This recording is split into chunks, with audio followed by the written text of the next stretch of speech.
दिव्यवाणी तेरी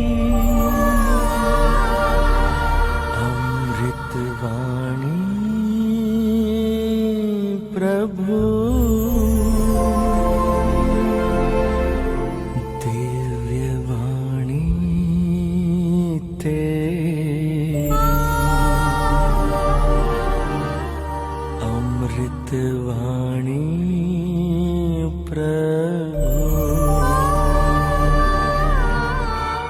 संत लूकस के अनुसार प्रभु यीशु क्रिस्त का पवित्र सुसमाचार। हे प्रभु तेरी महिमा हो। अध्याय 2 वाक्य संज्ञा 16 से 21 तक। वे शीघ्र ही चल पड़े और उन्होंने मरियम, यूसुफ तथा चरनी में लेटे हुए बालक को पाया। उसे देखने के बाद उन्होंने बताया कि इस बालक के विषय में उनसे क्या क्या कहा गया है। सभी सुनने वाले चरवाहों की बातों पर चकित हो जाते थे। मरियम ने इन सब बातों को अपने हृदय में संचित रखा और वह इन पर विचार किया करती थी। जैसा चरवाहों से कहा गया था वैसा ही उन्होंने सब कुछ देखा और सुना। इसलिए वे ईश्वर का गुणगान और स्तुति करते हुए लौट गए। 8 दिन बाद बालक के कतने का समय आया और उन्होंने उसका नाम ईसा रखा। स्वर्गदूत ने गर्भाधान के पहले ही उसे यह नाम दिया था। प्रभु यीशु क्रिस्त का पवित्र सुसमाचार। क्रिस्त में प्यारे भाइयों और बहनों, आज हम लोग पुराने वर्ष 2022 को विदा दे रहे हैं और हम लोग नए वर्ष 2023 में प्रवेश करने जा रहे हैं। और पिछले वर्ष के लिए 2022 के लिए और अनेक आशीषों के लिए आज हमें प्रभु को धन्यवाद देने की आवश्यकता है। और साथ ही साथ जो भी गलतियां हमसे हुई उन गलतियों के लिए हम पश्चाताप करें और उन गलतियों से सीखे और अधिक प्रज्ञावान बने और आने वाले नए साल को सही ढंग से जीने के लिए प्रभु ने हमें बहुत ही सुंदर उपहार दिया है। वो उपहार क्या है? प्रभु यीशु की माँ माता मरियम अर्थात ईश्वर की माता। कलीसिया माता मरियम को ईश्वर की माता कहती है क्योंकि वह यीशु की माँ है। और यीशु कौन है? ईश्वर का पुत्र है, स्वयं ईश्वर है। इसलिए कलीसिया माता मरियम को ईश्वर की माता कह के संबोधित करती है। तो इस नए साल को सही ढंग से जीने के लिए हम माता मरियम की मध्यस्थता मांगे, माता मरियम की सहायता के लिए हम प्रार्थना करें। और आज मैं 4 बिंदुओं पर विशेषकर प्रकाश डालना चाहूंगा। और पहला बिंदु यह है कि माता मरियम ईश्वर की माता है। कहने का तात्पर्य यह नहीं है कि वह पिता ईश्वर की माता है या पवित्र आत्मा की माता है। कहने का तात्पर्य यह है कि वह यीशु की माता है जो स्वयं ईश्वर का पुत्र है और स्वयं ईश्वर है, पिता और पवित्र आत्मा के साथ मिलकर। इसलिए कलीसिया माता मरियम को ईश्वर की माता कहती है। ऐसे तो माता मरियम के बारे में 4 धर्म सिद्धांत है, डॉक्ट्रिन्स ऑफ फेथ। और वे डॉक्ट्रिन्स ऑफ फेथ क्या किया है? सबसे पहले माता मरियम ईश्वर की माता है। दूसरा है माता मरियम का निष्कलंक गर्भागमन। और तीसरा है माता मरियम नित्य कुंवारी रही। और चौथा है माता मरियम का स्वर्ग में उद्ग्रहण। तो कलीसिया माता मरियम के बारे में हमें 4 डॉक्ट्रिन्स ऑफ फेथ यानी धर्म सिद्धांत प्रदान करती है। तो उसमें पहला कौन सा है? माता मरियम ईश्वर की माता है। और प्रारंभ से कलीसिया इस सच्चाई पर विश्वास करती आ रही है। लेकिन कॉन्स्टेंटिनोपल के पेट्रियार्क नस्तोरियस ने इस सिद्धांत का विरोध किया और इस शिक्षा का विरोध किया। माता मरियम को ऐसी उपाधि नहीं देना चाहिए, इस प्रकार उन्होंने उसका विरोध किया। तब संत पापा सेलेस्टिन प्रथम ने धर्माध्यक्षों की एक परिषद को नियुक्त किया, अर्थात 431 ईस्वी में 250 धर्माध्यक्ष एफेसुस में एकत्रित हुए और उन्होंने विस्तार पूर्वक इस विषय पर चर्चा की। और उनकी चर्चा के बाद, मनन चिंतन के बाद, उन्होंने घोषित किया कि माता मरियम सच में ईश्वर की माता है। तो इसलिए आज हमारे लिए यह एक विश्वास का सिद्धांत है। It is a doctrine of faith for us Catholics. और ईश्वर की माता होने के नाते माता मरियम का पवित्र त्रित्व से बहुत ही गहरा संबंध है। वह कौन है? पिता की प्रिय पुत्री है, यीशु की प्रिय मां है और पवित्र आत्मा की प्रिय दुल्हन है। तो पवित्र त्रित्व के साथ माता मरियम का बहुत ही गहरा संबंध है। और माता मरियम ईश्वर की माता है और इसलिए ही वह कृपा से परिपूर्ण है, अर्थात ईश्वर ने उसको हर प्रकार की कृपा से परिपूर्ण किया और इसलिए वह निष्कलंक गर्भागमन है। माता के गर्भ से ही वो निष्कलंक थी क्योंकि वह ईश्वर की माता बनने वाली थी और इसलिए ही वह नित्य कुमारी रही और इसलिए ही स्वर्ग में उसका उद्ग्रहण हो गया। तो इसलिए सबसे महत्वपूर्ण बात है कि वह ईश्वर की माता है, इसलिए अन्य सभी आशीषें उनके जीवन में आई। अब यह सवाल उठता है क्या बाइबल में उसका कोई आधार है? मैं विशेष करके दो परिच्छेद आपके सामने रखना चाहूंगा। एक है लूकस का सुसमाचार अध्याय 1 वाक्य संख्या 35। आप लूकस का सुसमाचार अध्याय 1:26 से आगे देखेंगे। गब्रिएल स्वर्गदूत ने माता मरियम को दर्शन दिया और कहा, प्रणाम प्रभु की कृपा पात्री, आप गर्भवती होंगी, पुत्र प्रसव करेंगी, आप उसका नाम ईसा रखेंगी। तो मरियम ने सवाल किया, ये कैसे हो सकता है? मेरा तो पुरुष से कोई संसर्ग नहीं है। तब स्वर्गदूत क्या बोले? पवित्र आत्मा आप उतरेंगे, सर्वोच्च प्रभु की शक्ति की छाया आप पर पड़ेगी, इसलिए आपसे जो उत्पन्न होंगे पवित्र होंगे, ईश्वर के पुत्र कहलाएंगे। अर्थात यीशु जो उत्पन्न होने वाले थे वो ईश्वर के पुत्र कहलाएंगे। ईश्वर का पुत्र है यीशु, अर्थात वह स्वयं ईश्वर है, इसलिए उसकी माता ईश्वर की मां है। और दूसरा आधार हमें मिलता है लूकस के सुसमाचार अध्याय 1 वाक्य संख्या 42 और 43 में। माता मरियम एलिजाबेथ के पास गई और उसने एलिजाबेथ का अभिवादन किया और एलिजाबेथ पवित्र आत्मा से परिपूर्ण हो गई और एलिजाबेथ ने भविष्यवाणी की, आप नारियों में धन्य है आपके गर्भ का फल। मुझे यह सौभाग्य कैसे प्राप्त हुआ कि मेरे प्रभु की माता मुझसे मिलने आई। तो एलिजाबेथ ने माता मरियम को कैसे संबोधित किया? प्रभु की माता कहकर संबोधित किया। यह बाइबल में है। और प्रभु की माता, ईश्वर की माता दोनों एक जैसे हैं। Mother of my lord and mother of God दोनों एक जैसे हैं। तो इसलिए बाइबल में भी हमें उसका आधार मिलता है। और एक दूसरा बिंदु मैं आपके सामने रखना चाहूंगा, वो यह है, हर नया जीवन मां से प्रारंभ होता है। मां से ही बच्चा का जन्म होता है।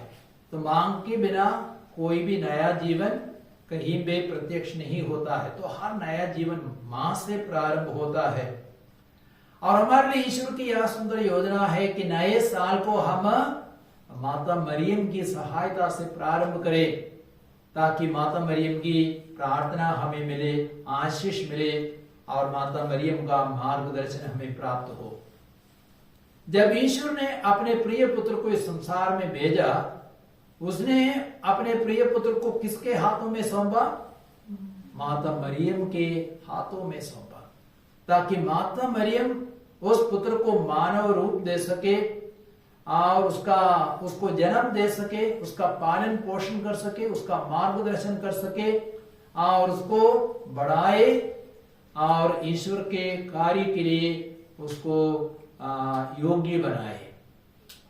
तो माता मरियम के हाथों में ईश्वर ने अपने पुत्र को समर्पित किया।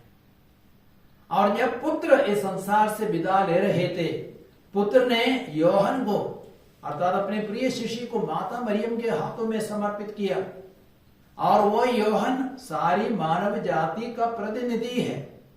अर्थात प्रभु यीशु ने क्या किया, योहन को और हम सबों को अपनी मां के हाथों में समर्पित किया, ताकि वह मां हमारे लिए प्रार्थना करे, हमारा मार्गदर्शन करे और हमारी सहायता करे, हमारे साथ दे।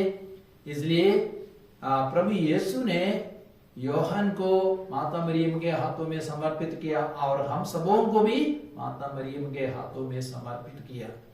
योहन के सुसमाचार अध्याय 19 वाक्य संख्या 26 और 27 में हम पढ़ते हैं, जब यीशु ने माता मरियम को और प्रिय शिष्य को क्रूस के पास खड़े देखा तो यीशु ने माता से क्या कहा, बद्रे यह आपका पुत्र है।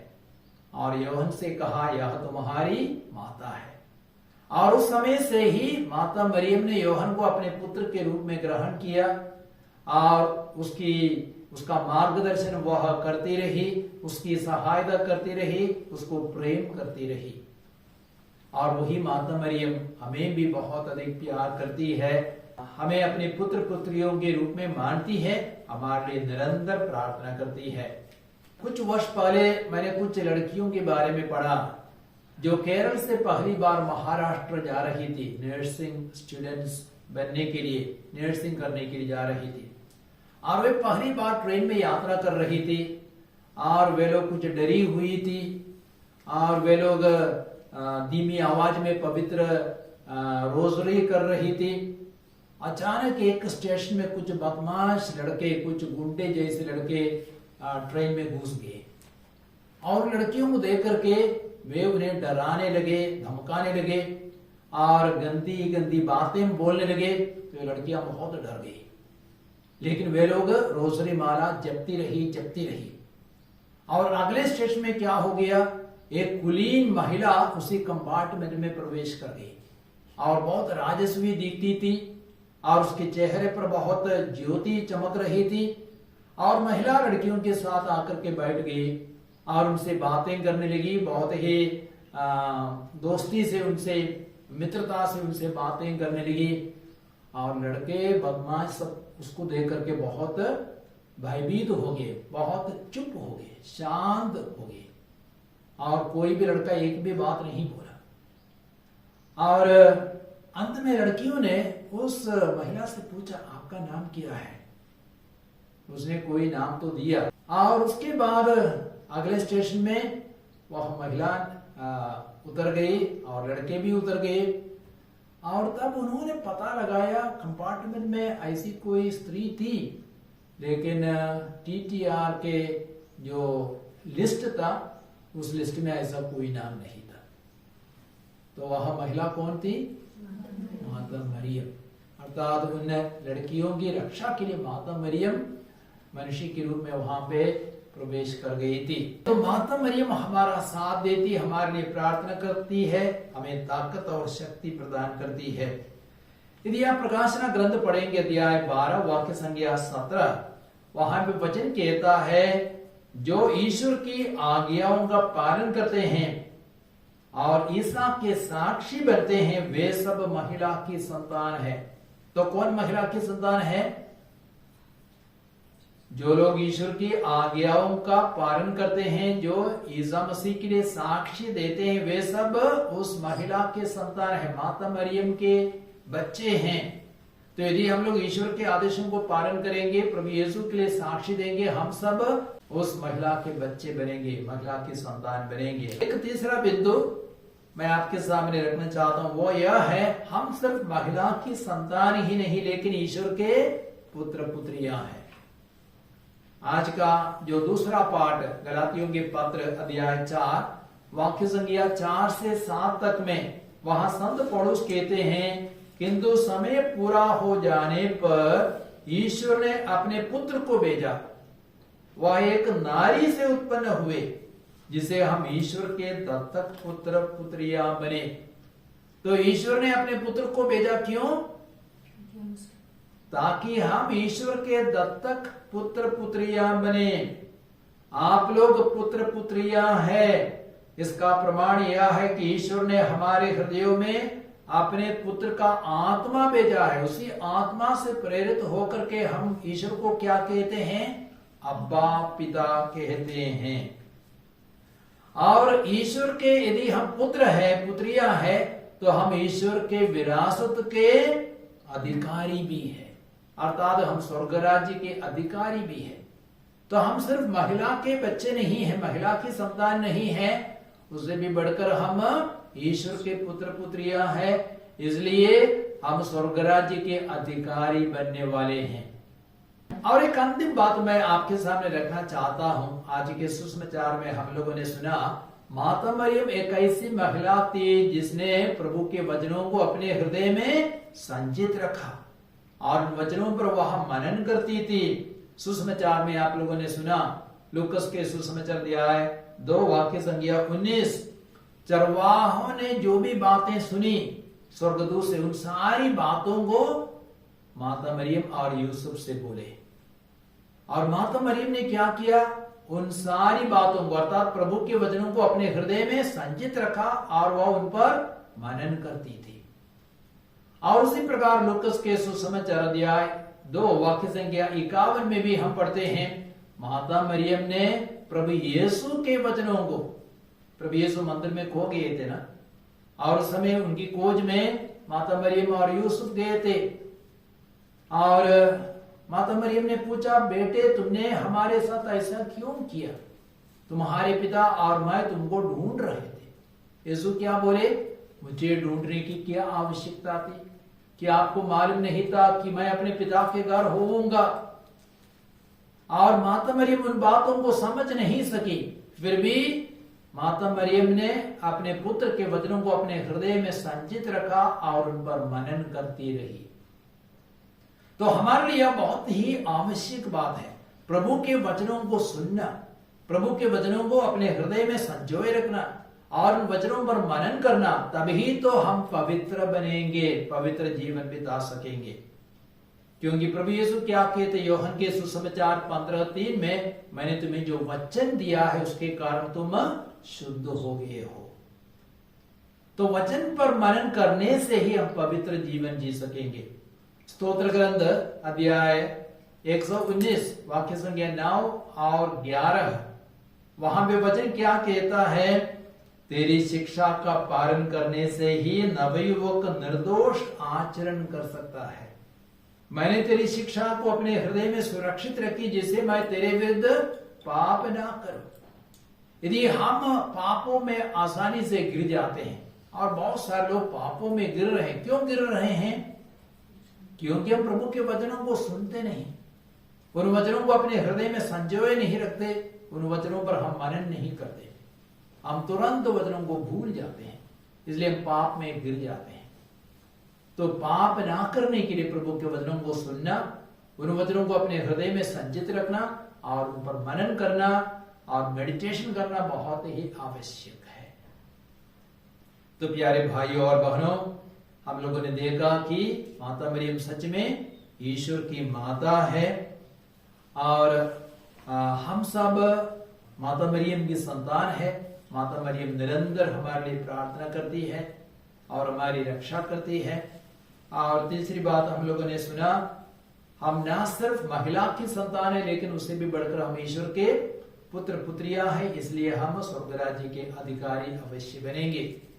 और एक अंतिम बात हम लोगों ने यह सुनी, जैसे माता मरियम ने प्रभु के वचनों को अपने हृदय में संजोए रखा, उन पर मनन करती रही, वैसे ही हमें भी प्रभु के वचनों को अपने हृदय में संजोए रखना है और मनन करना है।